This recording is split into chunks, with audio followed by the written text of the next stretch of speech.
कमरे के अंदर तक तो सिर्फ आत्मा ही जाती है। तो वो अनुभव मेरे को वहां पर द्वारकाधीश भगवान के श्री चरणों में हुआ कि साक्षात इस प्रकार। हार्दिक शुभकामनाएं हैं। बड़ा ही हमने सारे पोस्ट देखे आपके, वो बद्री अपना कुंभ के बाद एकदम से आपने द्वारका में इतना बड़ा यज्ञ किया।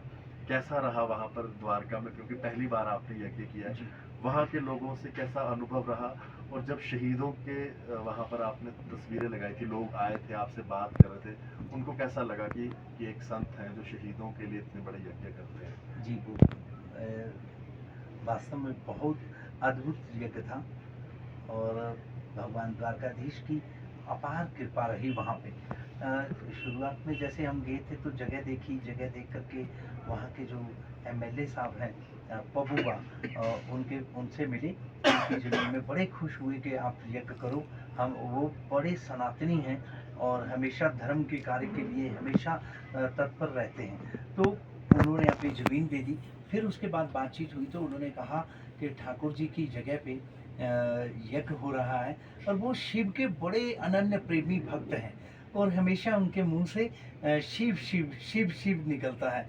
और वास्तव में मैं अपने जीवन में मैंने ये अनुभव किया कि ये शिव का भक्त जो है, साक्षात भगवान शिव की उनके ऊपर अपार कृपा है, अपार कृपा देखी। उनका परिवार बड़ा इस तरह से सनातनी है, बच्चे उनके बहुत भगवान शिव को, भगवान नारायण को मानने वाले और इतना पूजा पाठी लोग। तो उन्होंने पूरा संभाल लिया वहाँ पर, जैसे लगा कि भगवान द्वारकाधीश ने शिव जी भगवान को साक्षात कहा हो कि मेरा यज्ञ है, तुम संभालो, मेरे बस का नहीं है, तुम ही करो इसको। तो ऐसे साक्षात शिव जी भगवान ने अपना साक्षात अनन्य सेवक भेज करके वो कार्य संपन्न करवाया। और वहाँ पर जब शहीदों की याद में यज्ञ की बात चली कि अति विष्णु महायज्ञ होना है और भारत के अमरवीर शहीदों की पुण्य स्मृति में किया जाता है, उनकी याद में किया जाता है, उनके परिजनों को बुलाया जाता है और सभी श्रद्धालु आकर के अपनी श्रद्धा, विश्वास और प्रेम के साथ उन नौजवानों को याद करते हैं जिन्होंने देश के खातिर प्राणों की आहुतियां दी। उनको याद करके हम अपने हवन की आहुतियां देते हैं और उनको याद करते हैं और उनको समर्पित करते हैं। तो लोग बड़े प्रसन्न हुए, बहुत खुश हुए। और मैंने पहली बार देखा, मेरा पर्ची कोई नहीं था, लेकिन मेरा पर्ची तो नारायण से था। द्वारकाधीश भगवान प्रभु साक्षात उन्होंने वहां पर आकर के शिवजी भगवान को आगे जैसे करके वो कार्य संपन्न करवाया। वास्तव में ये अद्भुत था अपने में, और अपने जीवन में ये एक बहुत बड़ा अनुभव मेरे को हुआ कि अगर वास्तव में हम अपने जीवन में परमात्मा को कर्म योग की दृष्टि से भी अगर हम चल रहे हैं तो निस्वार्थ कर्म करना पड़ेगा।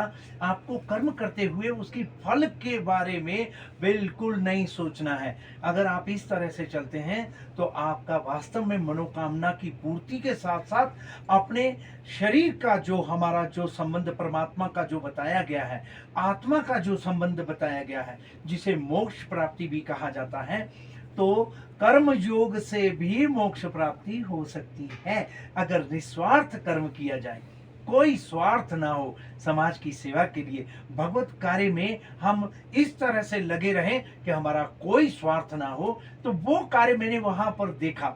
वहां पर मेरे को ऐसा अनुभव हुआ जैसे गीता जी में जैसे महापुरुष बोलते हैं कि परमात्मा के साथ कैसे मिलाप होना चाहिए, कैसे जुड़ना है।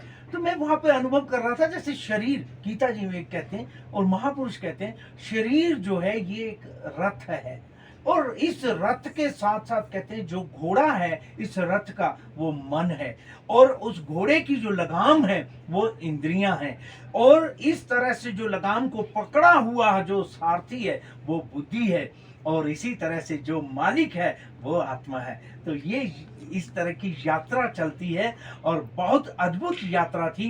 इस यात्रा के साथ साथ परमात्मा का साक्षात्कार प्राप्त हुआ इस रथ के द्वारा कि जैसे ये शरीर अगर रथ है तो फिर इसी तरह से मन घोड़ा हुआ तो लगाम जो है वो इंद्रियां का आनंद से इतना सारा बोर हो गया था कि मैंने कहा हे परमात्मा, साक्षात आपके ऐसे दिव्य अलौकिक चमत्कार से ऐसे ऐसे अनुभव हुए कि मैं अब और एक दिव्य अलौकिक जो है दर्शन करवाऊंगा वो भगवान के, फिर मैं आपके ही द्वारा बताऊंगा, सारे लोगों को आप बताइएगा जो भगवान का ऐसा दिव्य अलौकिक स्वरूप वो प्राप्त होने वाला है।